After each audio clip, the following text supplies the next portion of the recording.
Hey, welcome back to another Patreon lesson. So this is going to be part two of the recording drums separately / in isolation, whatever you want to call it. The previous lesson, if you haven't seen it, is basically me walking through what I'm talking about, like why you would want to use this technique in certain sessions or projects. Kind of talking about the setup of, setting up the drums.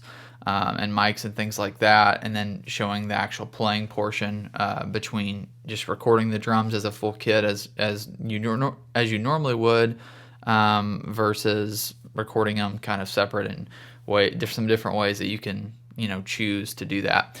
But what I wanted to do for part two is kind of jump in the session and show you the tracks that I actually recorded that you saw in the previous video.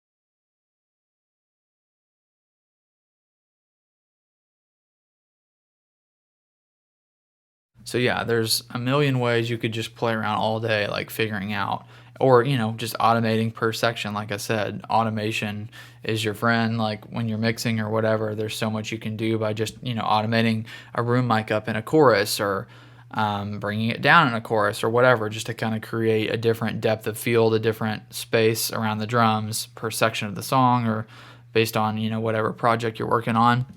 I hope this has been useful.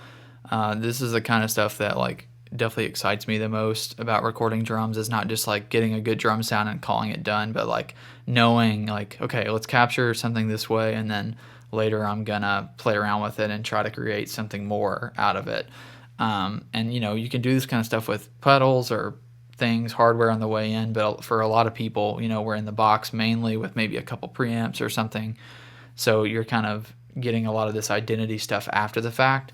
And so, tracking things separate, especially when you don't have a ton of mics or something, you can track each individual thing, and you could, double use the mics. Like if you needed the mics for the overheads for the cymbals, but then you could move one of them to the kick or whatever. That's another, benefit I didn't even mention until now about, tracking everything individually, is if you have less mics, you can kind of capture more sources just by doing it separately, instead of having to do it all at once and kind of letting like your overhead mic capture the whole kit. You can just let it do one job.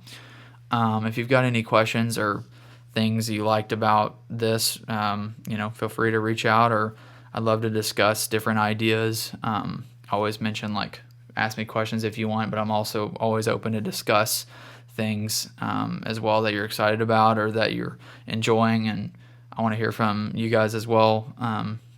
Just on maybe how you've used this technique before, or maybe how you're going to use it now, or things like that.